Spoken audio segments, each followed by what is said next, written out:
Hello everybody, welcome. It was a fantastic weekend with the running of the Gold Cup as we watched the World Pool Champions event as well. It was really super out at Hollywoodbets Greyville. That's pretty much now the end of our big race days and all that sort of stuff. The season does come to an end, and well done to everybody concerned. This is Betway Weighted to Win. My name is Clyde Basil. I'm with Daryl Marie.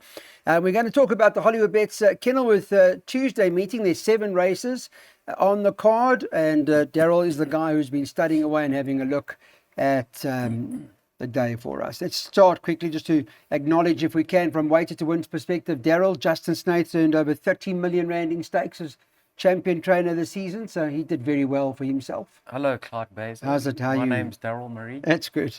Where we Gamblers Anonymous or what? Hollywood Racing's first outright owners trophy. Great. Correct? They got 13. What did he end up with, Owen? He had 13.8 and Gaynor Drakenstein had 8.2. This is on course on Tuesday morning. And then horses with most earned stakes, that is 6.5 million, 8 on 18, ahead of Atticus Finch. Next best, then the Real Prince. And Gavin Arena has pretty much wrapped up the champions jockey now, hasn't he? He has Clear. indeed. Brevin Pleikes, he did very well. Yep. Trent was a bit unfortunate, wasn't he? Very unfortunate. His momentum was stopped with his injury. Actually, don't think it would have been a race if Trent had to keep on going. He was off for a good couple of months, Clyde. Yeah. Um, Well, let's talk about, going into this meeting, Gavin Arena 15 clear, just so that you all know. This horse, Saudi Cat, I heard Vaughn Marshall make reference to him, a nice horse, the Saudi Cat. He's priced up at 6 to 10 with Betway.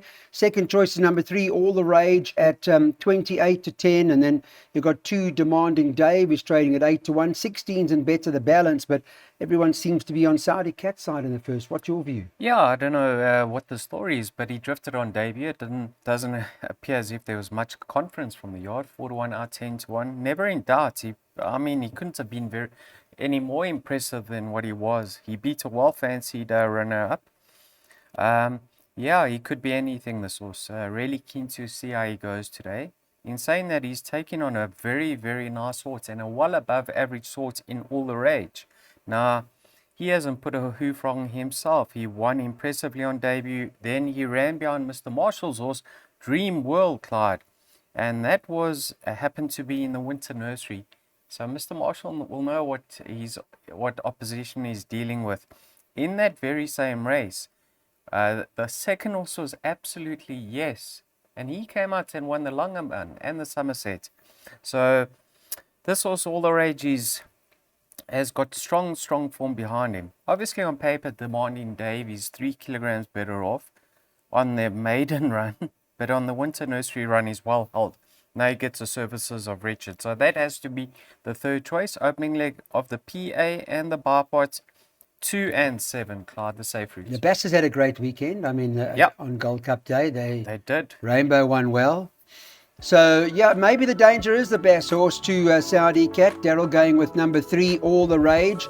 Saudi Cat this morning, though, when we did the show, is 6 to 10. You'll have a closer look at race time as to what he starts. So, Daryl, remember, that's the buy pot. We've also got a place accumulator. There are only 7 races today. So, in his PAs, you'll notice no bankers on the card. He's doubled up everywhere in terms of what he wants to go, and a bit heavier later on. 320 Rand PA perm.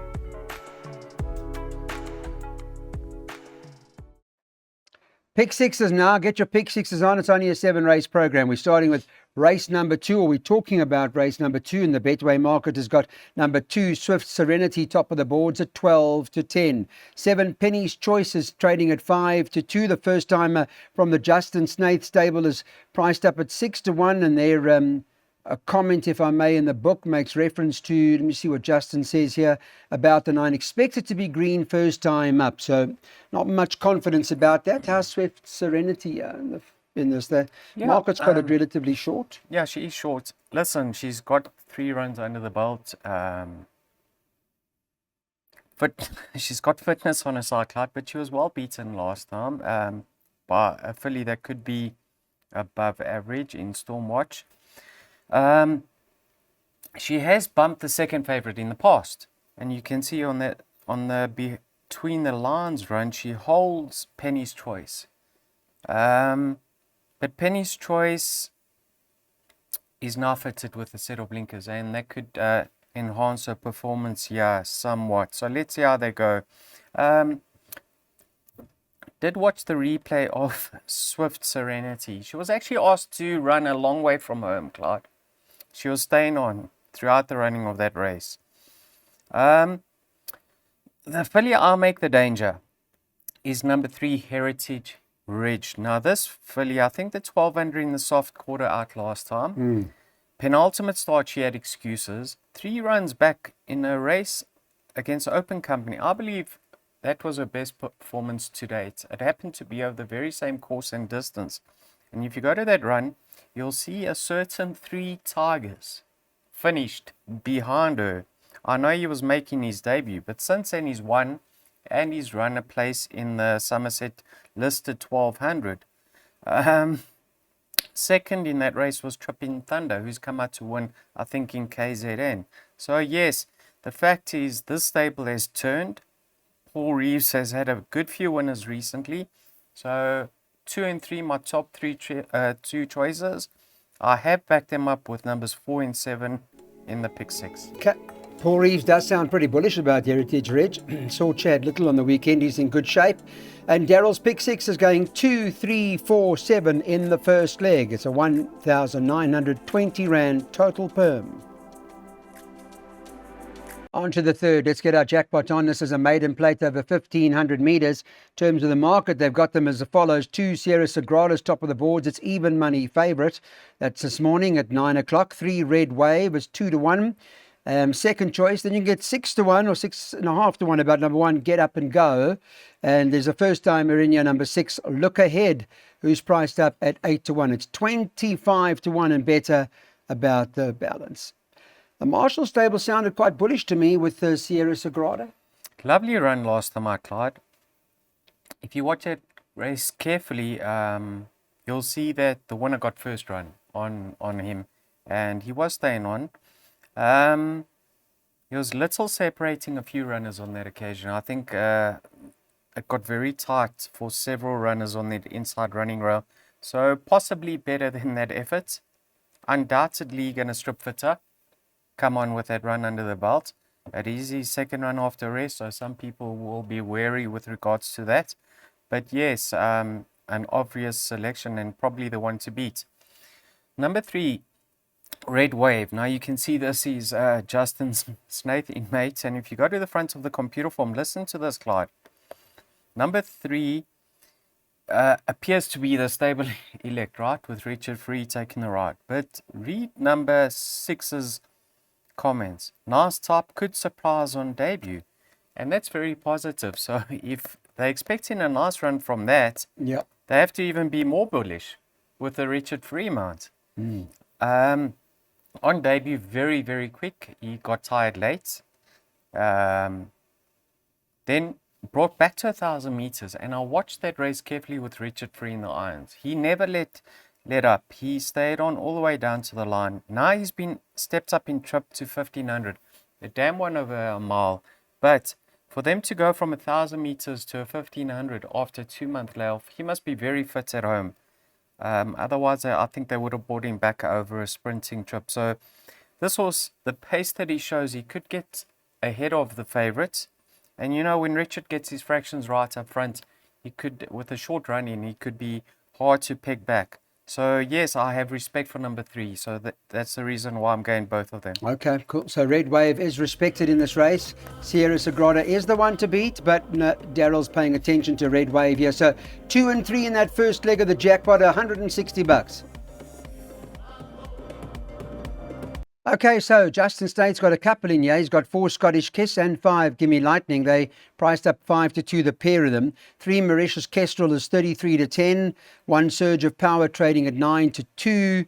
The other one, Makazole, the Justin Snaith other runner, is currently priced up at 11 to 1, and then you can get 25 to 1 and better about the other 2. They got chances. Justin was saying they're certainly not without claims. Not so sure how bullish they were about them. So let's ask Daryl just how deep we need to go in a race like this. Are we going deeper than the top 2? Yes, small but very competitive, Clyde. Yeah. Mauritius Kestrel. Have a look at that run behind Dumbledore, Clyde. He beat Scottish Kiss and he's bit off at the weights. He goes down 1.5 kilos and Scottish Kiss goes up 1 kilo. So that's a 2.5 kg swing in his favor. Plus he's got the beating of Scottish Kiss. So on paper, one certainly has to be leaning towards him over number 4. But his last win, or his only win to date, was as a juvenile. So I don't know how much he's really trained on. 479 days since visiting the winner's box. Comes back in trip and a tongue tie gets fitted for the first time. I think Adams struck a bit of form now. So yes, a big runner, Mauritius Kestrel.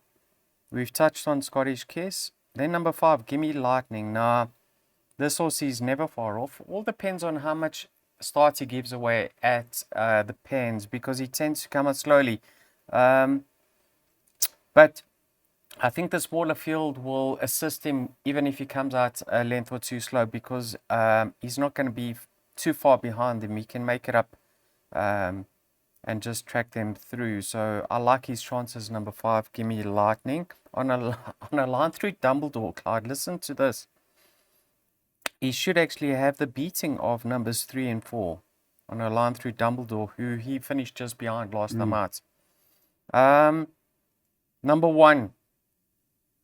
Sergio Power. Yeah, he's a very interesting sort, because a lot of people rated him early on, and he lost his way somewhat, but his rating came down substantially, and he was right down to 82. And then after a rest, they put him in the race early, and he fought them off gamely. I actually think this horse is much better when he's allowed to use that stride of his up front. He won on debut, I think on debut when going start to finish. And last time out he was up handy and he kept on finding. So he's going to strip fitter. I think he won his second start, Sergio Power. And his rating only went up 1 kilogram. So I respect him in a strong way over here. Number 1, Sergio Power. Pushed into a corner. I'm probably going to go 5 and 1 as my top 2. Respect for 3 and 4. Okay, we got them in. That's the second jackpot. 1345 by 12479 by 2356 by 235. This is a class 5 for the fillies and mares, and it has run over 1100 meters. Race should run at around 25 past 3. Start of a pick 3. We've only got races 5, 6 and 7 left. And let's take a look at what the market recommends. Demoria is the favourite. It's 14 to 10. The 2-year-old shall be 3 on Friday. But right now, as we speak, she's the 2-year-old filly, just a recent maiden winner. Aldo de Meyer stables well and is the one to beat. Number 7, Golden Tajana is the second choice. They've got Betway've got it 4 to 1, and then 11 to 2 about the 1 Golden Ideal. Then it's double figures about the balance. So market perspective, just 1, 7 and 9, but you've gone a bit deeper than that, haven't you? I think this favourite's way too short in the market. Form line was done no favours over the weekend. Her time wasn't great, but she's a lightly raced turning 3-year-old. Yeah. And she really could be well ahead of her current rating, Clyde, because she must have a lot more to offer. So I respect her, but I wouldn't be backing her at her current odds. I'd be waiting to race time. I think you'll get much better. Now, number 7, Golden Tatiana. Have a look at how her ratings plummeted. And last time out with the Apprentice, she actually never got into the race after breaking awkwardly. So much more experienced handling from the irons, and her rating has come down even further to a 69. If you told me a couple of months ago that this filly would be a 69, I'd think you on drugs, Clyde, because she was as high as a 97. Yeah. Number 1, Golden Ideal. Have a look at this 3-year-old filly, Clyde. Richard Fourie taking off weight to ride Golden Ideal. I find that very, very interesting. And she's got some nice form behind her. The US of A, Electromagnetism, who just got touched off in that feature. I think it was, what was it? Can you recall what she got touched off? I can't remember now. Anyway. But this is first time Richard on her. He hasn't ridden her before, eh? First time no, Richard first Fourie. ride, yeah. Yeah. Number 2, Gimme the Power. I know she's towards the bottom of the betting boards, but Clyde, have a look behind She's My World, right? The favorites, De Maurier was also in that race, right? Behind She's My World. She finished how far behind her, Clyde? 3.5 lengths? Yep. She finished 3.5 lengths behind, and she's 6.5 kgs better off. And big what swing in price the is weights. number 2? The 2 you can get at the moment, you can get any price, 33 to 1. Well, there you go. The one's favorite and the other one's rated to beat her on paper. That's the sneaker in the pack, number 2. You can see, Clyde, I've gotten all of numbers 1, 2, 4, 7, and 9. Ideally, I would have liked the entire field.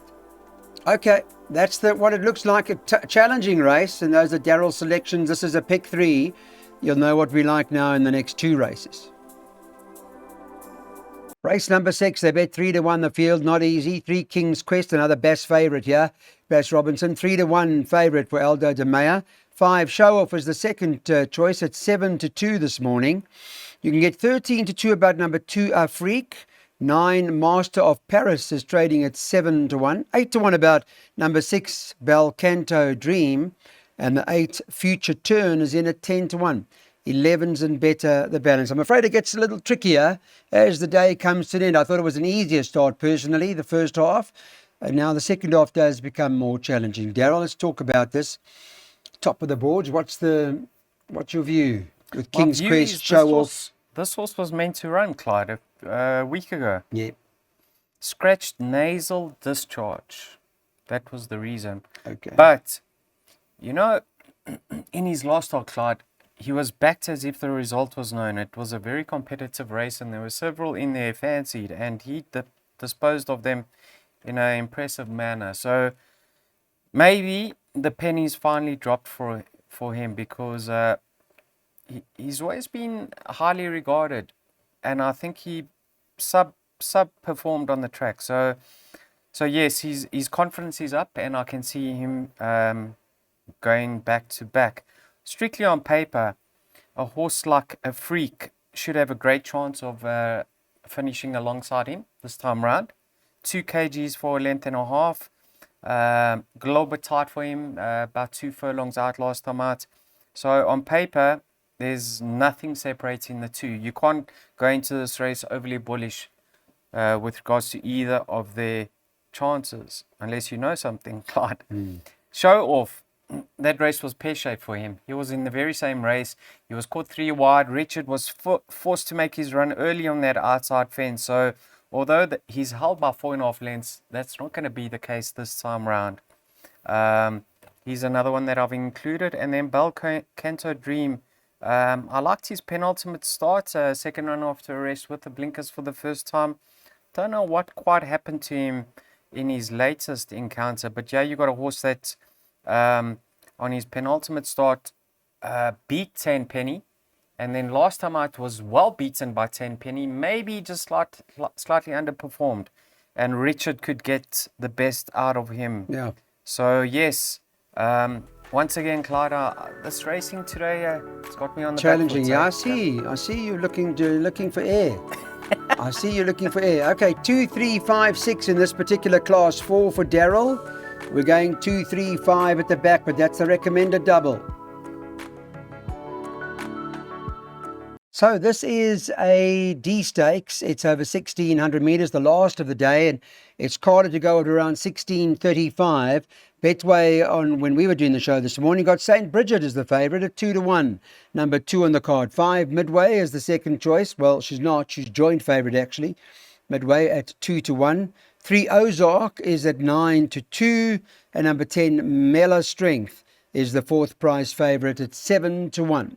They are betting 12 to 1 and better the balance. St. Bridget looks the horse to beat. The last time over this sort of distance, one would have thought was a little bit stiff and all that sort of stuff. She, with Aldo in the saddle, going over the ground, may well be the right one. Darryl, I don't know what you make of her. She carded on the 26th of July. She didn't run there, hey? The 26th. She didn't, and I got a feeling that they scratched her with this race in mind, Clyde. Okay. That's just my opinion.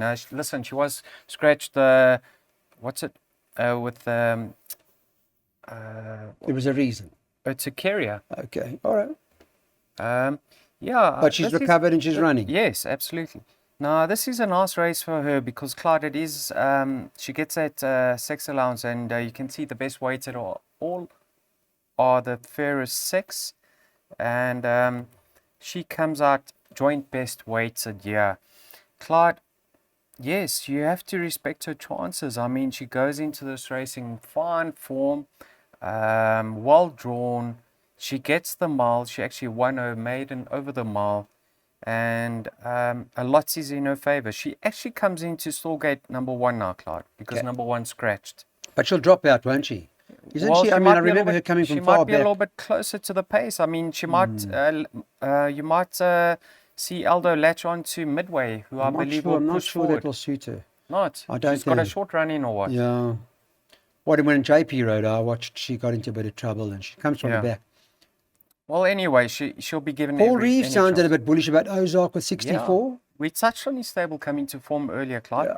and you can see behind Midway, he's nicely better off at the weights. I think 1.5 kilos, if I'm not mistaken, for a length and 3/4.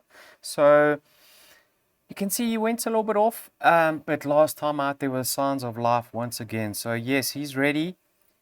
Because even in that encounter, he should have finished slightly closer. He had excuses. Yeah, I saw he was looking for galloping room here Yeah. and there. And But now all that sort Midway, of stuff. Midway finally got it right last time out. Was it because of the blinkers? He wore blinkers for the first time, or just the fact that he was ultra consistent and knocking at the door? What I do want to say is he hit the front a long way from home last time, Clyde, and he did well to fend off his rivals. He's probably going to be in front and be the target to run down. But the guts that he showed when winning last time out, I certainly wouldn't be surprised if he can back it up, despite the turnaround in the weights with a few others. So yes, I am going the exacta box in the last. Once again, Clyde, no confidence coming from me. Wait for Thursday. Ah, that's nice to hear. Thursday at the Val. But for this case, we're going St. Bridget, Ozark and Midway. Thanks for watching Betway's Waiter to Win, everybody. We look forward to chatting to Daryl on Thursday.